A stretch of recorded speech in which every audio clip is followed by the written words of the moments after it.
Chers frères et sœurs en Christ, Shalom. Nous continuons avec notre enseignement sur le 100 règles de la vie chrétienne normale. Aujourd'hui, nous serons dans la troisième famille. Je pense que deuxième, nous allons terminer avec la deuxième famille. Comme je vous ai dit que les 100 règles de la vie chrétienne normale, je les avais réparties en 10 familles de règles. Et nous avions vu la fois passée la première famille de règles, et c'est que ces 10 règles, la première famille, ce sont les règles pour protéger notre âme.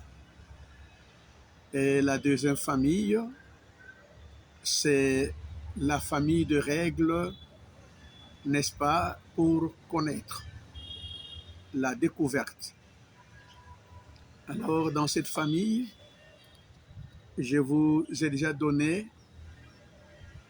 la 11e règle, qui était, n'est-ce pas, connaître ta nouvelle naissance. La 12e,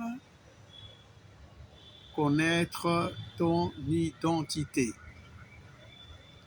La 13e, connaître ton union avec Christ.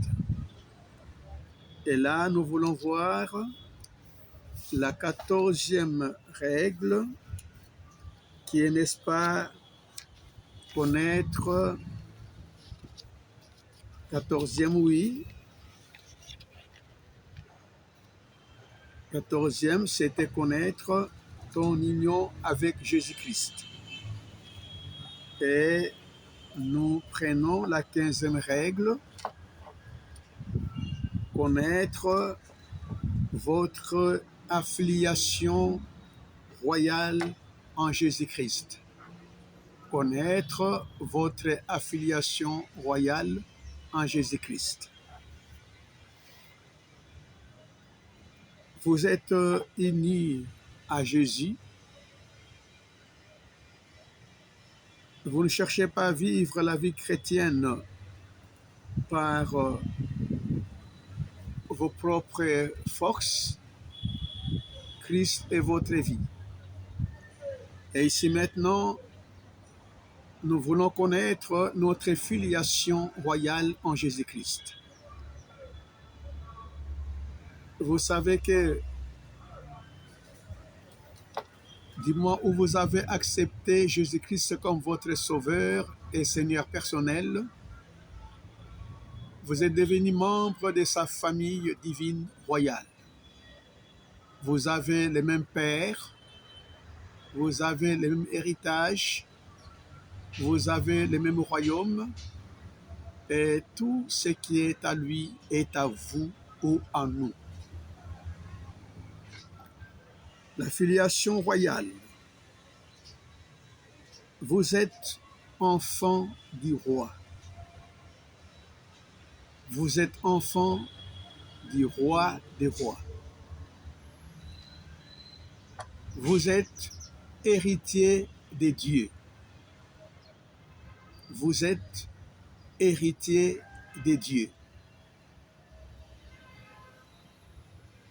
Vous êtes co-héritier avec Jésus-Christ.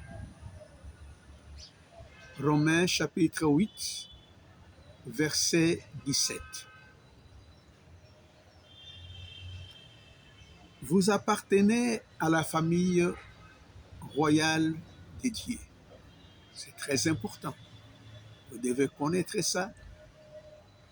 Vous devez accepter cela. Vous l'êtes déjà depuis la nouvelle naissance.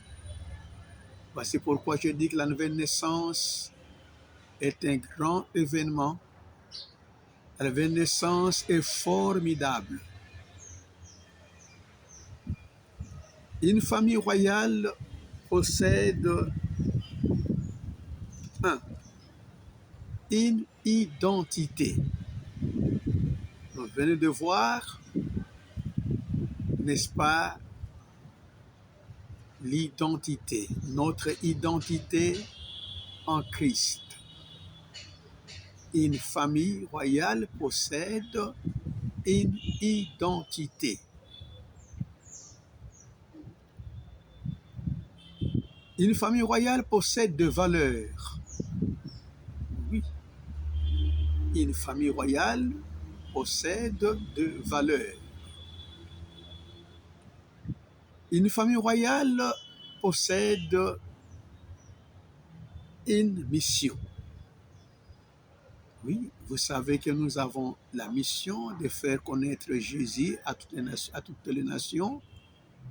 Nous avons la mission de chasser le démon, de guérir les malades, purifier le lépreux, ressusciter les morts. Nous sommes, n'est-ce pas, les prolongements du ministère de Jésus-Christ. Christ vit en nous et continue son ministère à travers nous. Et nous savons très bien, mes chers frères et sœurs, que le christianisme authentique, c'est la présence, la vie et la puissance de Jésus-Christ à travers nous. C'est merveilleux. Une famille royale possède un héritage. Vous savez que Christ est votre héritage. Christ est notre héritage. Personne ne peut douter de l'autorité du prince héritier dans la famille, dans la cour royale, disais-je. Personne ne peut douter de l'autorité du prince héritier dans la cour royale.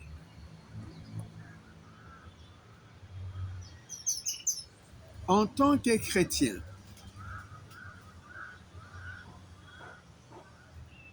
vous ne vivez pas comme esclave.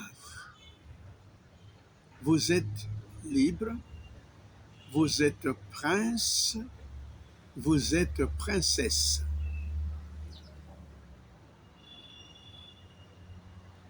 Tout ce que Jésus-Christ a est à vous. En Christ, vous êtes membre de sa famille. Réjouissez-vous et méditez beaucoup sur cette règle aussi. Elle est très importante et partagez avec les autres enfants de Dieu. Et je vous rappelle que vous êtes membre de la famille divine royale de Jésus-Christ. Vous êtes prince, vous êtes princesse, vous êtes enfant du roi des rois. Que Dieu vous bénisse. Nous prenons la 16e règle. Vous savez que nous avons marqué, n'est-ce pas, une pause. Et maintenant, nous allons essayer un peu d'accélérer, mais tout en gardant la profondeur, tout en restant fidèle. La 16e règle de la vie chrétienne normale. Il y en a 100. Nous allons avancer par la grâce de Dieu. La 16e règle est intitulée « Connaître Christ et la puissance de sa résurrection ». Mes chers amis, Si nous connaissons ces choses, nous ne serons pas oisifs. Nous serons des disciples solides. J'ai prié Dieu pendant les 43 ans de mon ministère. J'ai cherché, j'ai prié, j'ai étudié et la grâce de Dieu nous a aidés. Je voulais avoir les enseignements solides qui peuvent faire des disciples stables et solides et qui pouvaient devenir un manuel d'enseignement, d'affermissement pour les hommes de Dieu de par le monde. Et nous voici aujourd'hui à la 16e règle. Connaître Christ et la puissance de sa résurrection. L'apôtre Paul mourait de faim et de soif de ressembler à Christ. Écoutons-les dans Philippiens 3:10. Il disait, afin de connaître Christ et la puissance de sa résurrection. Afin de connaître Christ et la puissance de sa résurrection. Cette puissance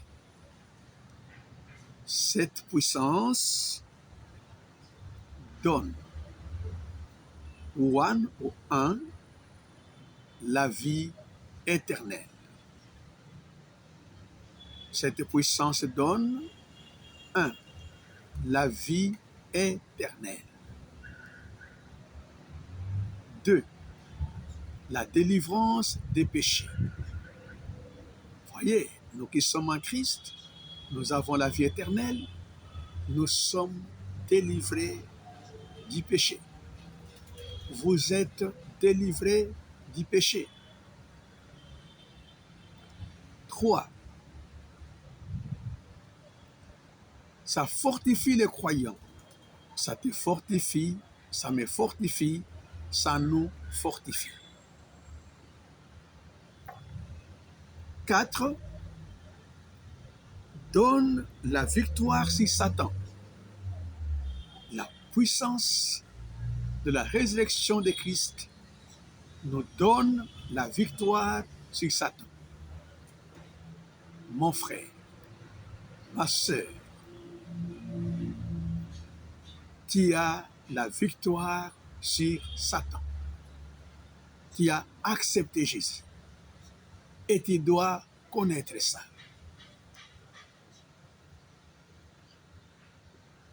5.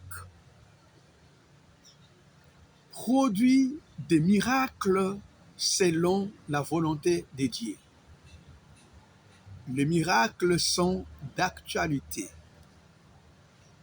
Je les vis chaque jour dans ma marche avec le Seigneur. Je l'ai vécu pendant les 43 années de mon ministère. Je vis le fou, 20 ans dans la folie, délivré tout simplement lorsque j'ai passé à côté, rempli de Christ, l'esprit impur qui avait enchaîné cette dame sur les campisses où je l'avais trouvée. Cet esprit avait vu la présence de Christ en moi et il avait commencé à crier par la bouche de la dame et cet esprit l'avait quitté immédiatement sans que je m'approche, sans que je ne dise un seul mot. Vous voyez, lorsque vous avez une vie de prière, vous vivez en communion avec le Seigneur, vous marchez dans la sainteté, vous jeûnez, vous obéissez. Je vous dis, mon frère, ma sœur, vous n'aurez plus besoin de dire à un démon, au nom de Jésus-Christ, sors. Les démons se trouvera en face de Jésus qui est en vous et il va, n'est-ce pas, fuir. Remarquez dans le ministère du Seigneur Jésus-Christ, toutes les fois que les esprits impurs le rencontraient, ils avaient trop peur, ils tremblaient, ils se mettaient à genoux, ils se mettaient à le supplier et ils quittaient les hommes, quel que soit leur nombre. Dans la synagogue, l'homme avait un démon. À Magdala, une femme appelée Marie en avait 7. À Gadara, un homme en avait 6000, comme la légion romaine, et n'est-ce pas, comptait aux environs de 6000 soldats. Et c'est comme cela que les experts nous disent qu'il pouvait y avoir probablement 6000 démons dans cet homme-là. Jésus-Christ est plus fort que les diables. Il est plus fort que les démons. Il est plus fort que la sorcellerie, la magie et tout ce qui vous tourmente. C'est merveilleux. Cette puissance produit des miracles spirituels, physiques, matériels, financiers. Oui, notre Dieu est un Dieu des miracles.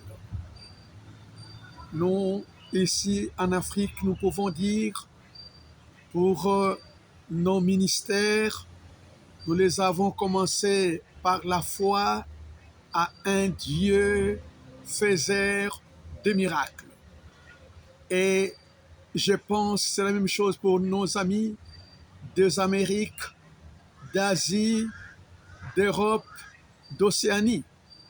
Que l'on soit dans un pays moderne, puissant, développé, que l'on soit dans un pays pauvre, les enfants de Dieu ont toujours la foi dans leur Père, le Dieu faiseur de miracles. Moi-même, je suis un miracle vivant de Jésus-Christ. J'étais guéri d'une forte maladie, j'étais en train de mourir et dans une croisade d'évangélisation à la paroisse des Ensembles de Dieu chez le révérend Boy Mwambi, que son âme repose en paix. Et là, incrédule que j'étais, la miséricorde de Dieu, sa miséricorde avait éclaté sur moi.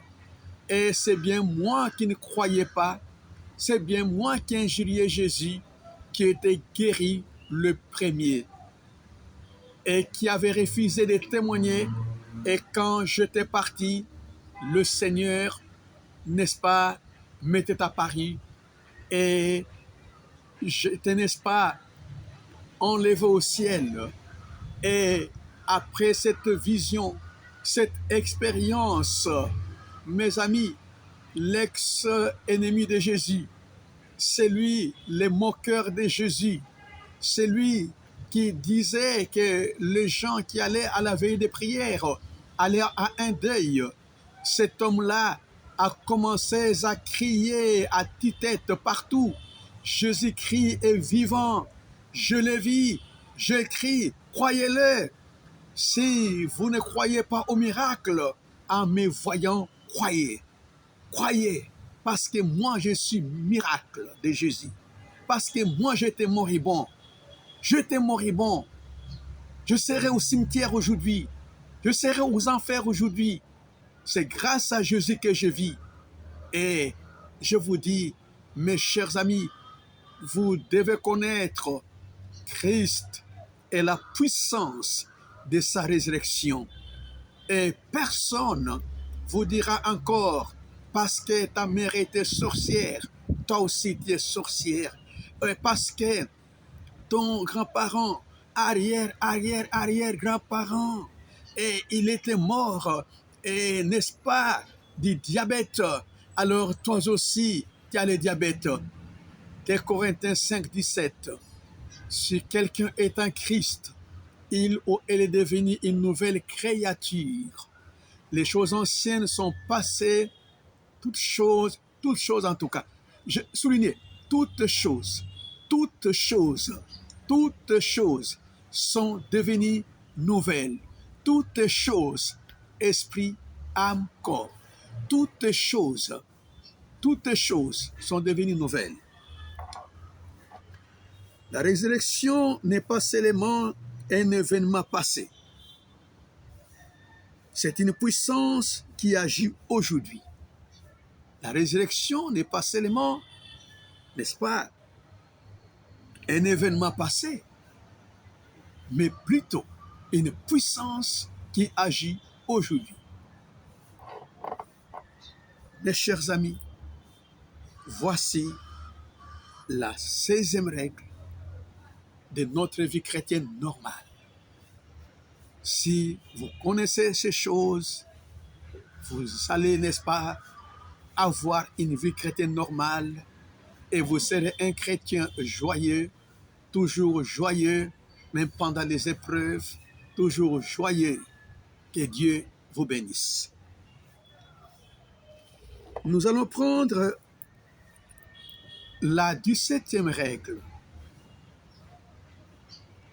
La 17e règle, connaître le potentiel hors ligne que Dieu a déposé en toi.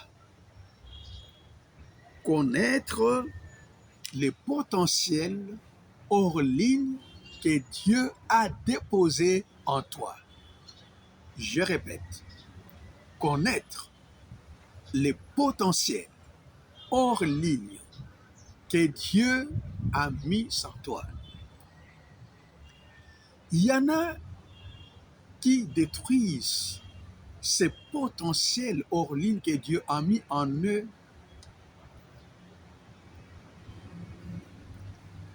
N'est-ce pas, psychologiquement, émotionnellement, ils détruisent ça. Ils cherchent ailleurs, pendant qu'en eux-mêmes, il y a un potentiel hors ligne. Je répète, hors ligne.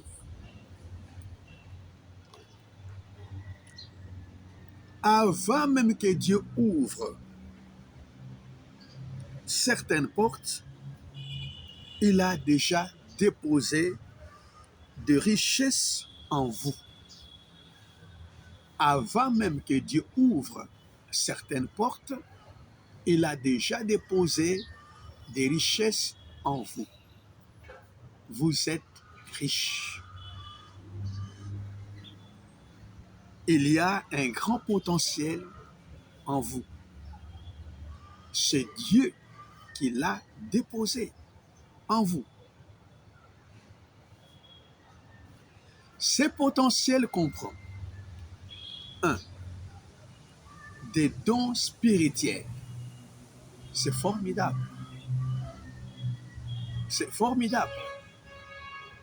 Les dons de foi, de guérison, de miracles. 3 dons de puissance. Ils se manifestent par notre corps.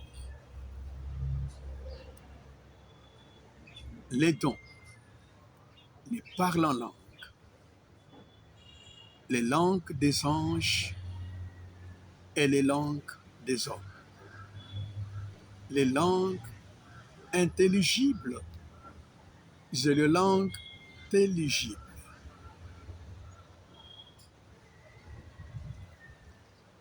Parler diversité de langues.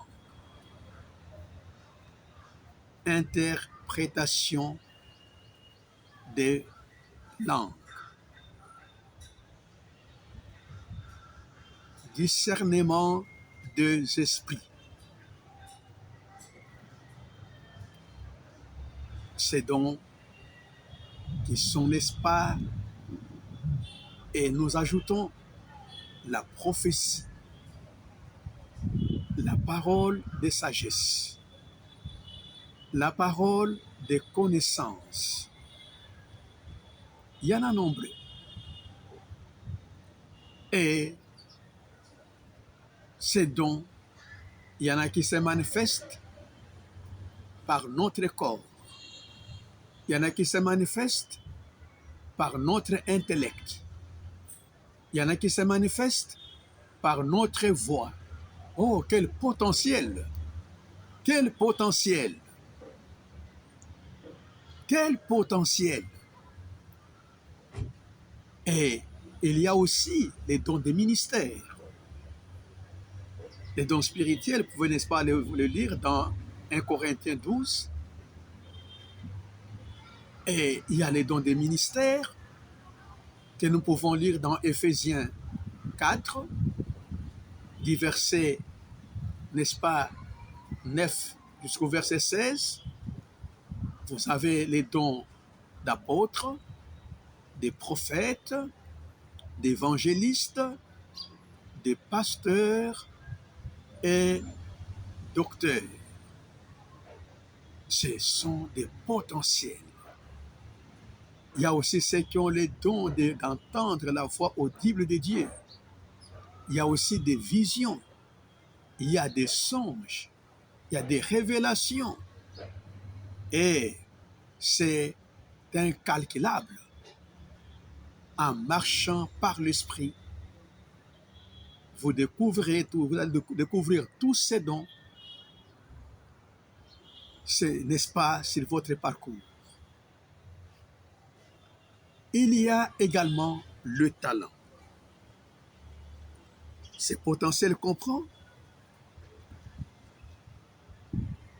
Ces potentiels comprennent les talents. Excusez-moi. Les talents. Vous n'êtes pas né pauvre. Vous êtes né avec, n'est-ce pas, des talents. Il y a quelque chose en vous. Et cette chose doit servir le corps de Christ. Cette chose doit résoudre un problème dans l'humanité. Cette chose avec laquelle vous êtes né doit résoudre un problème dans la création. Dieu l'a mis en vous pour résoudre un problème dans la création. Ces potentiels comprennent aussi de la créativité. Ça contient de la créativité. L'esprit que Dieu vous a donné ou nous a donné est un esprit de créativité. De créativité. Vous pouvez aussi vous créer vous-même. Vous recréer.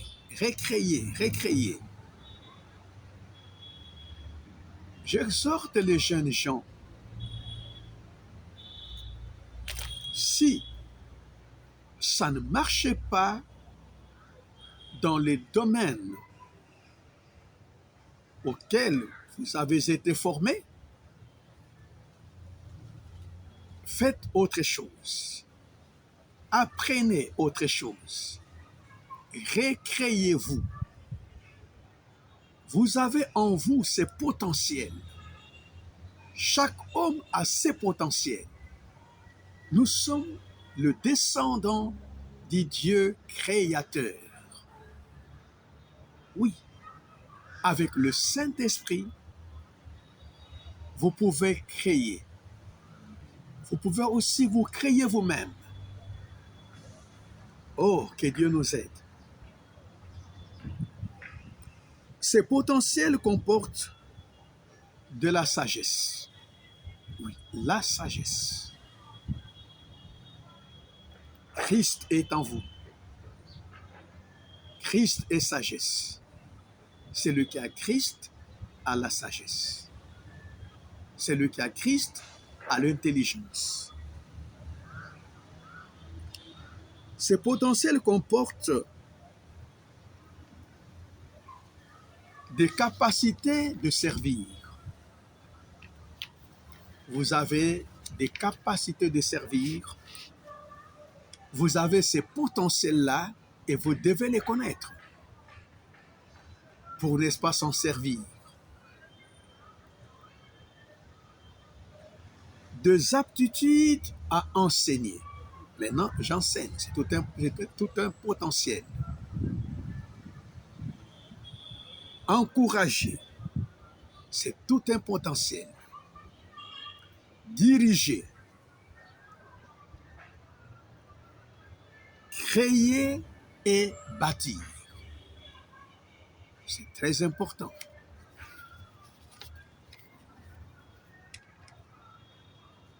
Ces potentiels comportent des dons spirituels, des dons des ministères, des talents, de la créativité, de la sagesse, des capacités de servir, des aptitudes à enseigner,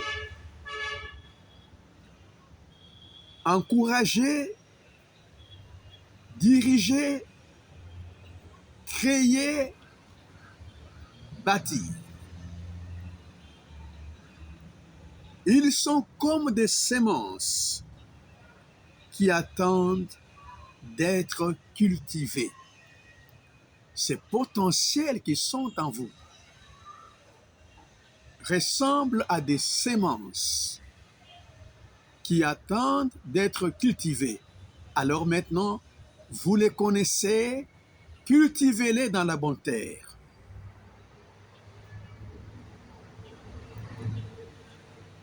Ils sont comme des semences qui attendent d'être cultivées. Comment le découvrir? Comment découvrir ces potentiels que nous venons de connaître? Comment découvrir ces potentiels? Numéro 1, par la prière. Quittez le foyer.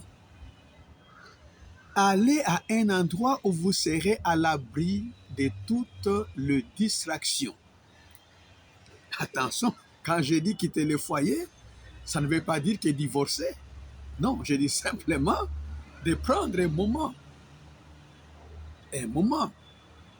Vous retirez, vous cherchez un endroit où vous serez à l'abri de la distraction ou de toutes les distractions pour que vous puissiez découvrir ces potentiels hors ligne que Dieu a mis en vous.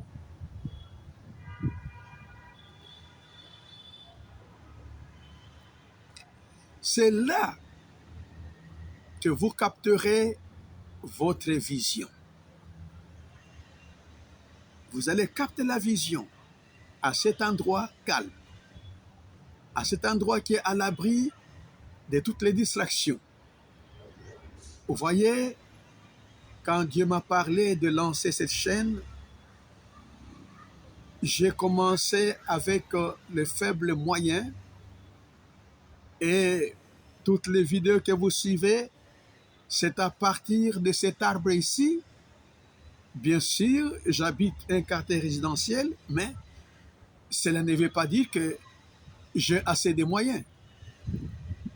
Mais avec les moyens de bord, et honnêtement, j'ai lancé cette chaîne et pour, n'est-ce pas, vous faire parvenir cette richesse, ce potentiel qui est resté à moi pendant des années et que je accumulé, et que je n'aimerais pas un jour les voir aller pourrir au cimetière.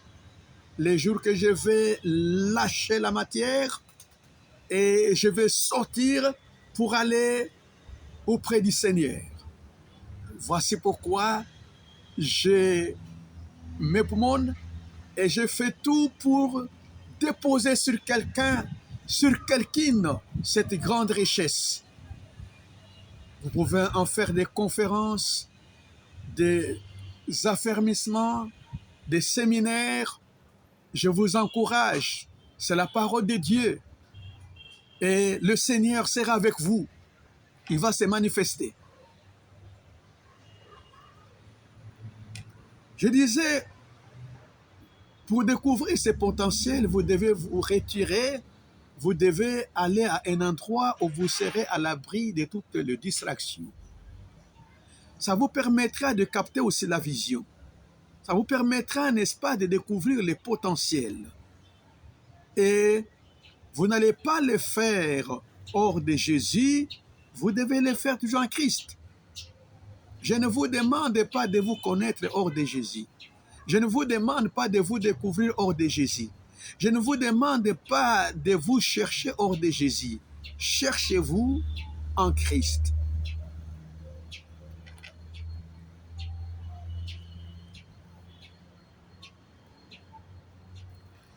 Vous saurez pour quel problème Dieu vous a mis sur cette terre.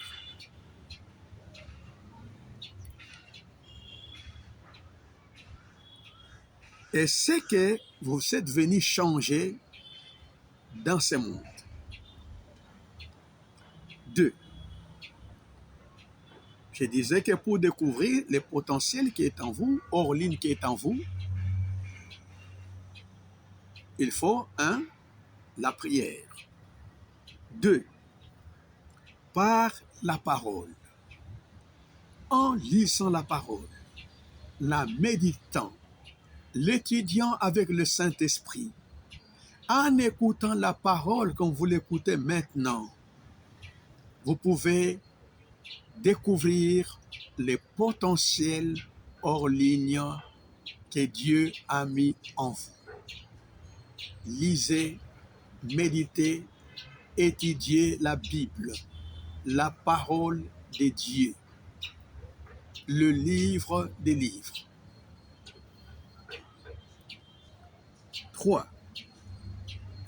Par le service. Oui, le service que vous rendez à l'église, à la maison, dans le quartier, partout, ça vous aidera aussi à découvrir les potentiels hors ligne que Dieu a mis en vous. Par l'obéissance, oui, obéissez au Saint-Esprit. Obéissance immédiate, pas une obéissance hésitante. Les disciples, quand le maître parle, vous devez obéir, vous devez exécuter. 5. Par les circonstances que Dieu permet. Oui, à travers les circonstances que Dieu permet, vous pouvez découvrir les potentiels hors ligne qui se trouvent en vous. Mes chers frères et sœurs, nous voici, n'est-ce pas, à la fin du 17e principe de la vie chrétienne normale. Dans la vidéo qui est prochaine, je vais, n'est-ce pas, vous donner le 18e Le 19e est le 20e principe de la vie chrétienne normale. Que Dieu vous bénisse. Si ces enseignements vous bénissent, je vous demande, frères et sœurs, de les partager, d'en faire grande diffusion et surtout, enseignez-les. L'Esprit sera avec vous. Vous pouvez développer plus que moi. Que Dieu vous bénisse. Partagez cet enseignement et encouragez les autres à s'abonner à cette chaîne de réveil sans levain. Que Dieu vous bénisse. C'est votre humble serviteur, le révérend Liévin Manu Makani Muzengu, simple réveilleur. Je vous parle à partir de Kinshasa, mon pays, République démocratique du Congo, en Afrique. Que Dieu vous bénisse partout où vous êtes dans les 5 continents. Amen.